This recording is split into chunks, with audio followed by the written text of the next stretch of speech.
Ukraine ने अपनी सुरक्षा परिषद की आपात बैठक बुलाई। रूस से अपने नागरिकों को तुरंत वापस आने के निर्देश दिए। यूक्रेन के टॉप सुरक्षा अधिकारी का बयान, पूरे देश में 30 दिन के लिए इमरजेंसी लगेगी। जरूरत पड़ने पर इमरजेंसी को 30 दिन और बढ़ाया जा सकता है। यूक्रेन के विदेश मंत्री ने कहा, रूस के खिलाफ और सख्त प्रतिबंध लगाए जाने चाहिए। कहा, प्रतिबंधों की कड़ी से कड़ी मार पड़े ताकि वो हमेशा याद रखे। रूस में लगने वाली सीमा पर अमेरिका ने अपनी फौज की संख्या बढ़ाई। किसी भी संभावित खतरे को देखते हुए नेटो की सेनाएं तैयार। चीन ने रूस यूक्रेन टेंशन के लिए अमेरिका को जिम्मेदार ठहराया। कहा, हथियार सप्लाई करके अमेरिका पूरे रीजन में दहशत का माहौल बना रहा है। पोप फ्रांसिस ने कहा, यूक्रेन से बहुत ही गंभीर संकेत आ रहे हैं। रूसी हमले की आशंका से शांति को बड़ा खतरा पैदा हो गया है। यूक्रेन मसले पर रूस के खिलाफ अमेरिका का कड़ा एक्शन। रूस की 2 वित्तीय संस्थाओं पर बैन लगाया। पश्चिमी देशों से मिलने वाले पैसे को भी रोका। व्हाइट हाउस से अपने संबोधन में बाइडेन ने कहा, यूक्रेन में रूसी आक्रमण की शुरुआत। पुतिन ने ड्यूमा में यूक्रेन में सेना भेजने की मांगी है इजाजत। बाइडेन बोले, यूक्रेन के और हिस्सों पर कब्जा करने का बहाना ढूंढ रहे हैं पुतिन। हमसे में कोई नहीं बनेगा बेवकूफ, और पाबंदियां लगाने का भी दिया भरोसा।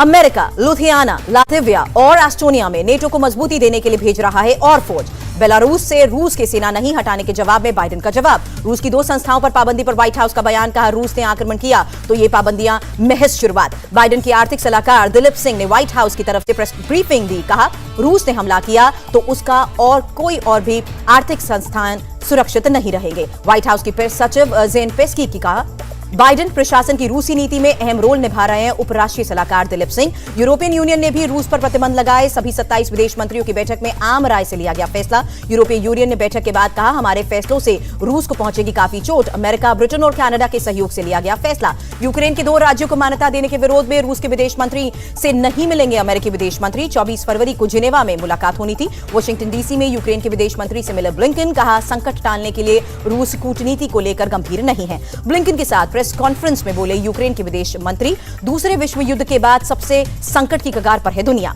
अमेरिकी रक्षा मंत्री ऑस्टिन से भी मिले यूक्रेन के विदेश मंत्री। ऑस्टिन ने कहा, इतिहास के इस नाजुक समय पर मुलाकात काफी अहम। यूक्रेन के राष्ट्रपति ने लगातार दूसरे दिन राष्ट्र को संबोधित किया। कहा, अभी पूरी तरह से सैनिक तैनाती की जरूरत नहीं। यूक्रेन के राष्ट्रपति ने कहा, हमारा देश शांति प्रिय है, लेकिन आज हम चुप रहे तो हो जाएंगे गायब। रूस ने यूक्रेन से अपने दूतावास कर्मचारियों को निकालने का फैसला लिया। ताजा घटनाक्रम के बाद हमले की आशंका जताई। रूस की सेना के यूक्रेन में घुसने का रास्ता साफ हुआ। रूस की संसद ने राष्ट्रपति पुतिन को देश के बाहर सेना भेजने का दिया अधिकार। पहले की पूर्वी यूक्रेन के कई इलाकों में घुस चुकी है रूस की सेना। विद्रोहियों के कब्जे वाले इलाकों में रूसी टैंक और सैनिकों के जाने की सामने आई हैं तस्वीरें। रूस ने यूक्रेन बॉर्डर के पास तैनात किए और सैन्य साजो सामान। अमेरिकी सैटेलाइट तस्वीरों से खुलासा, बख्तरबंद गाड़ियों से लेकर तोपों तक की तैनाती। यूक्रेन बॉर्डर से 20 किलोमीटर दूर वोल्गोरोद में रूसी सैनिकों का भारी जमावड़ा। बेलारूस बॉर्डर के पास भी मिलिट्री वाहनों की तैनाती। पूर्वी यूक्रेन के 2 राज्यों को अलग देश की मान्यता देने के बाद पुतिन का नया दाव, क्रीमिया को रूस के हिस्से के रूप में मान्यता देने को कहा। रूस ने 2014 में क्रीमिया पर किया था कब्जा। पुतिन बोले, कोसोवा की आजादी की मान्यता की तरह अंतर्राष्ट्रीय समुदाय क्रीमिया पर ले फैसला।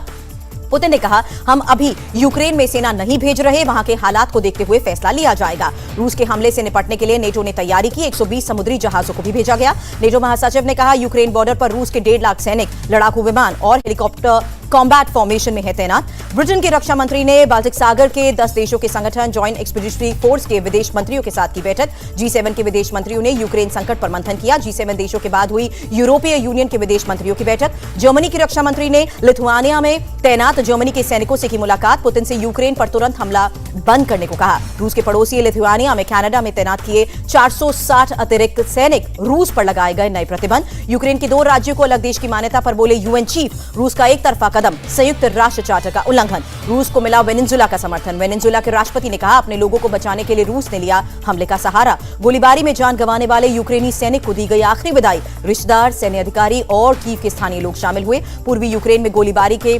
लुहानस्क पावर स्टेशन पर धुआं उठा। पावर स्टेशन से बाहर धुएं का गुबार।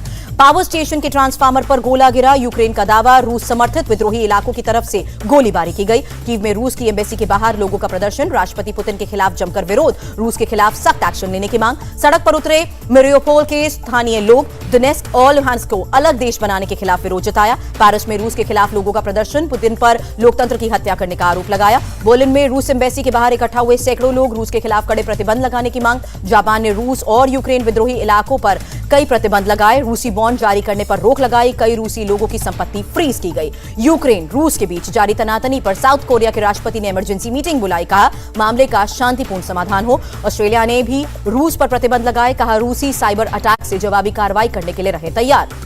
रूस और यूक्रेन तनाव पर कोसोवो के पीएम का पार्लियामेंट में बयान। कहा, कोसोवो यूक्रेन की स्वतंत्रता और संप्रभुता के साथ गहराते युद्ध संकट के बीच देवदूत बना एयर इंडिया। यूक्रेन में फंसे करीब 240 भारतीयों को वापस लेकर फ्लाइट आई।